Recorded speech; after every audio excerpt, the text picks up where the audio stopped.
साथियों, आज अभी एक बहुत ही संवेदनशील मुद्दे को लेकर मैं आपके सामने आया हूं और ये एक ऐसा विषय है जिसको क्या कहा जाए, जिसको सुनकर किसी भी ऐसे व्यक्ति को क्रोध आ सकता है जो आस्थावान हो, आस्था रखता हो, जो अपने आप को हिंदू कहता हो, केवल कहने के लिए नहीं, जिसके अंदर हिंदुत्व की भावना हो, जो सनातन धर्म से जुड़ा हो, जिसके बाप दादाओं ने आक्रमणकारियों के आगे घुटने नहीं टेके, लालच में नहीं आए और अपने धर्म को, अपनी संस्कृति को और अपना अस्तित्व को बचा कर रखते हुए आज हमें वो सौभाग्य जिन्होंने दिया कि हम आज अपने आप को सनातनी हिंदू कहते हैं, इस परिवार के जन्मे हुए हर व्यक्ति को आज क्रोध आना चाहिए।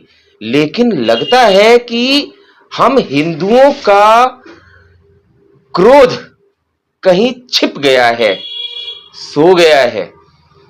कहते हैं कि कुंभकर्ण के बाद अगर वास्तव में ढंग से कोई सोया है तो सिर्फ हिंदू समाज है। हिंदू समाज एक ऐसा समाज है जो कुंभकर्ण के बाद ढंग से सो गया है। इसे कितना भी जगाने की कोशिश कर लो, इसके साथ कुछ भी कर लो, कितने भी कुकर्म कर लो, दुष्कर्म कर लो, मान्यताओं को ठेस पहुंचाओ, आस्थाओं को तोड़ दो, विश्वासघात करो, लेकिन यह समाज ऐसा हो गया है कि जगेगा ही नहीं। थोड़ा बहुत गुनगुनाएगा, हाँ जी गलत हुआ, अखबारों में पढ़ेंगे, कहेंगे कि हाँ ये गलत हुआ, लेकिन उसके बाद फिर वही हर दिन का वही दिनचर्या। हम सब क्या कर सकते हैं जी? यही बात, जो होना था सो हो गया, आगे से ऐसा नहीं होना चाहिए, इतना कहकर शांत। इसीलिए आज ये हालत हो गई है कि अपने ही देश में, हिंदुस्तान में आज हिंदू अत्याचार सहने को मजबूर हो गया है। हिंदुओं को तो शत्रु बोध ही नहीं है, पता ही नहीं चल रहा कि कौन उनके साथ गलत कर रहा है, और पता चल भी गया कि कोई गलत कर रहा है तो एक ही उत्तर होता है, कोई बात नहीं जी, इससे अधिक गलत तो हम लोग खुद ही कर लेते हैं। अब ये विषय क्यों मैं कह रहा हूं? ताजा मामला है, बहुत चारों तरफ फैला हुआ मामला है, तिरुपति बालाजी के मंदिर का। खबरों में लगातार मामला चल रहा है, छाया हुआ है कि तिरुपति बालाजी के मंदिर में जगन जी की सरकार ने ऐसा कुकर्म किया, वहां पर जो प्रसाद, मतलब लड्डू हो, प्रसाद हो, जिस चीज के लिए घी का उपयोग होता है, जो प्रसाद शुद्ध होता है, सनातन धर्मियों के लिए शुद्धता के पैमाने के आधार पर जो प्रसाद तैयार किया जाता है, और भगवान श्री हरि विष्णु जो कि साक्षात वहां विराजमान है, तिरुपति बालाजी कौन है? कम से कम हिंदुओं को तो यह बताने की जरूरत नहीं होनी चाहिए ना, हिंदू तो जानते होंगे, जो खुद को हिंदू कहते हैं। बस केवल हिंदू नाम रख लेने से आप हिंदू नहीं हो जाते, हिंदू संस्कृति संस्कारों का बोध होना चाहिए। तिरुपति बालाजी में स्वयं साक्षात श्री हरि भगवान विष्णु विराजमान हैं, और वहां पर चढ़ने वाले प्रसाद में चर्बी, खबरें तो यहां तक हैं, जांच के बाद फिश ऑयल, मछली का तेल, चर्बी, क्या क्या चीजें उसमें मिलाई गई। मिलावट नहीं, आप सोचिए, एक होता है मिलावट, घटिया क्वालिटी, घटिया गुणवत्ता का, बल्कि यहां मिलावट तो नहीं हुई, यहां तो बाकायदा हमारी धर्म और हमारी आस्था के साथ खिलवाड़, चोट पहुंचाई गई। भगवान श्री हरि विष्णु के सामने उनको परोसे जाने वाले भोग में चर्बी, फिश ऑयल, मतलब मिलावटी सामान केवल नहीं रहा, धर्म का नाश करने वाली चीजें। और आज यहां पर थोड़ी थोड़ी बातों पर लड़ जाते हैं कि उसने जूठा करके खिला दिया, वो हमारा धर्म भ्रष्ट करना चाहता है। अरे यहां जब साबित हो रही है चीजें किस तरीके से हमारे धर्म को, मतलब भगवान श्री हरि विष्णु जहां साक्षात हैं, वहां पर आप इस तरह से अधर्म कर रहे हैं। शर्म तो छोड़िए, आपको तो खैर शर्म आएगी नहीं, आप तो राजनीति में हैं, सरकार हैं, लेकिन जो हम हिंदू हैं, जो वहां दर्शन के लिए जाते हैं, वही भोग जो चढ़ता है वही प्रसाद लेते हैं, हम लोगों के मुंह में जाना वो चीज कितना अधार्मिक होता है।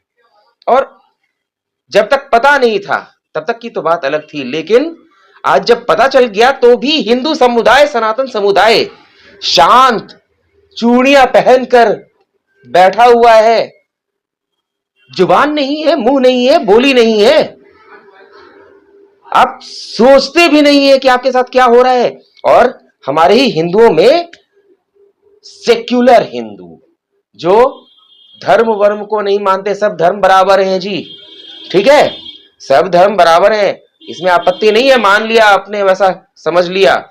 लेकिन हम जब दूसरे के धर्म के साथ खिलवाड़ नहीं करते तो हमारे धर्म के साथ, हमारी आस्था के साथ, हमारी मान्यता के साथ इस तरह का घृणित मजाक और खिलवाड़ करने की हिम्मत कैसे हुई। अगर किसी ने किसी अन्य धर्म के बारे में एक बात भी बोल दी, कुछ किया नहीं, बात भी बोल दी, तो फतवा जारी हो जाता है, सर तन से जुदा और न जाने क्या क्या। और यहां तो खुलकर, और हमारे ही जो खुद को हिंदू बोलते हैं उनमें से कई लोग क्या कह रहे हैं, अभी मेरी बात हो रही थी किन्हीं से, हिंदू, वो स्वयं को हिंदूवादी कहते हैं। और क्या उनसे जब चर्चा हुई इस बारे में तो उन्होंने क्या कहा, अरे डॉक्टर साहब छोड़िए ना, हम ही लोग में से जितने हिंदू हैं 80 से 90% लोग तो जो घर में जोत जलाते हैं घी का, वो चर्बी वाला होता है। शर्म नहीं आती आपको ये बोलते हुए? अपने घर की बात बाद में कीजिएगा, पहले जो खुलकर सामने हो रहा है, जो आपके सामने अधर्म हो रहा है, हिंदुओं को जानबूझकर भ्रष्ट किया जा रहा है। लड़ नहीं सकते ना, आपके तो हाथों की ताकत को लुंज बना दिया गया, पंगु बना दिया गया, लड़ नहीं सकते, हथियार उठाने की औकात नहीं रह गई। दूसरे समुदायों में देखिए बच्चा बच्चा क्या लेकर चलता है, उनके सामने बोल कर तो देखिए, पता चल जाएगा, औकात पता चल जाएगी आपको। आप लड़ नहीं सकते, बोल तो सकते हैं, विरोध प्रदर्शन तो कर सकते हैं, चीख तो सकते हैं, चिल्ला तो सकते हैं। कल्पना कीजिए, कल्पना कीजिए किसी दूसरे धर्म की बात में अगर किसी और धर्म में जो सरकारी तौर पर प्रतिबंधित है, सुअर का मांस, वो किसी अन्य धर्म वाले को अगर खिला दिया जाए या उनकी पूजा वाली जगह पर डाल दी जाए तो अब तक क्या होता, पूरा देश विरोध प्रदर्शनों से पट गया होता, जगह जगह हंगामा हो रहा होता, सर तन से जुदा के नारे लग रहे होते और न जाने कितने फतवे जारी हो गए होते, न जाने कितने फतवे, और कितनों को मार दिया गया होता। घटनाएं होती रहती हैं, आप भी देखते हैं। लेकिन नपुंसक बनता हुआ यह हिंदू समुदाय अपनी आस्था के केंद्र के साथ खिलवाड़ हो रहा है, शांत बैठा हुआ है, टीवी पर न्यूज सुन रहा है, समाचार देख रहा है, पढ़ रहा है और कहता है ये तो गलत हुआ, नहीं होना चाहिए था, चलो आगे से ऐसा ना हो। बेशर्मो, शर्म आती है ये कहते हुए कि तुम जैसे लोग खुद को हिंदू कहते हो, कम से कम मैं आवाज तो उठा रहा हूं। आप लोग तो कई हिंदू ऐसे होंगे जो इस वीडियो को पूरा तक नहीं देखेंगे और इस पर तरह तरह की टिप्पणियां करेंगे, अभद्र टिप्पणियां। क्यों करेंगे? क्योंकि उन्हें सेक्युलर बनकर खुद को महान दिखाना है ना, अपने आप को अधिक ज्ञानी दिखाना है, यह दिखाना है कि जो हो गया सो हो गया, हम ही लोग तो गलत कर रहे हैं जी, हम ही लोग तो घी जो जलाते हैं पूजा के लिए, जो जोत जलाते हैं उसमें नकली घी का उपयोग करते हैं। भाई साहब, हमारे यहाँ, कम से कम हमारे यहाँ ऐसा नहीं होता। हमारे यहाँ पूजा में शुद्ध घी का उपयोग होता है, तैयार किया गया घी, गाय का घी। और इतना जान लीजिए, कम से कम इतनी हिम्मत करते हैं बोलने की। और कितने लोगों, मैं कहूंगा भी कि शेयर करो इस वीडियो को, लोगों को जगाओ, जागृत करो। कोई नहीं, आप लोग खुद को हिंदू कहना छोड़ दीजिए, टोपी लगा लीजिए सर पर, चाहे क्रॉस लटका लीजिए, लेकिन हिंदू मत कहिए।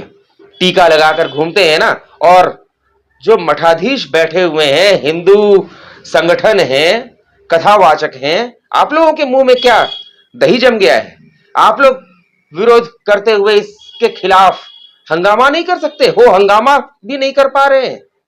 अपनी तो काम अपना तो चल ही रहा है, अपना कथा वाचन तो चल ही रहा है, आमदनी तो हो ही रही है। कौन कौन से हैं? अनिरुद्धाचार्य हैं तो कौन चार्य हैं, तो कौन चार्य हैं? कम से कम खुलकर आइए सामने, आपके तो हजारों में अनुयायी हैं, उन सबको लेकर सड़क पर तो उतरिए।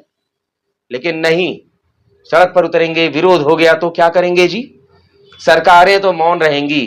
अभी तक दूसरे समुदाय में इस तरह की कोई भी घटना हुई होती, पूरे देश में हंगामा हो गया होता और सरकारों को मजबूरी में विवश होकर कठोर कार्रवाई करनी पड़ती। लेकिन ये तो हिंदू समाज है जी, नपुंसक समाज है, सोया हुआ समाज है। मैंने कहा ना, रामायण की घटना के बाद अगर कोई ढंग से सोया है तो बस यही एक समाज सोया है, नहीं तो सब के सब जागे हैं। लेकिन सोया है तो केवल और केवल हिंदू समाज। इतनी बड़ी घटना हो जाती है, इतना बड़ा माहौल हो जाता है। आपको क्या लगता है, जिस घर में लोग प्रसाद को शुद्धता से बनाते हैं और उस घर के लोग जाते हैं आस्था का केंद्र पर, जहां साक्षात श्री हरि विष्णु बैठे हैं, उनका प्रसाद लेकर आ रहे हैं, सबका कल्याण हो, सबका मंगल हो, विश्व का कल्याण हो, यही बात कही जाती है, अधर्म का नाश हो। लेकिन आज इन्हीं के साथ, इन्हीं हिंदुओं के साथ इतना घृणित मजाक, प्रसाद में चर्बी।